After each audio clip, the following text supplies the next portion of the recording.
एकता की शक्ति। एक बार की बात है, गांव में एक बुजुर्ग किसान रहा करता था, जिसके 4 लड़के थे। समय के साथ साथ चारों की शादी भी हो गई थी, पर वह अब छोटी छोटी से बातों पर लड़ने लगे थे और एक दूसरे को दिन भर नीचा दिखाने में लगे रहते थे।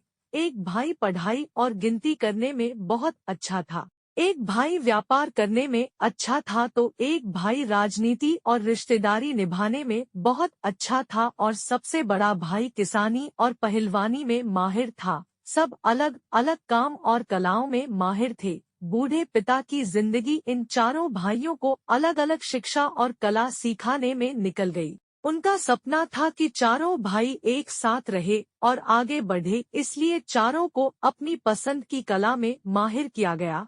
एक दिन जब बूढ़े की तबीयत खराब हो गई, उसने चारों लड़कों से लकड़ियां लाने को कहा। सब लकड़ियां लेकर पहुंच गए। पिता ने एक लकड़ी सबको दी और तोड़ने को कहा। चारों ने एक झटके में लकड़ी तोड़ दी। फिर पिता ने 4-4 लकड़ी सबको दी और तोड़ने को कहा। इस बार थोड़ी दिक्कत हुई, पर लकड़ियां फिर टूट गई।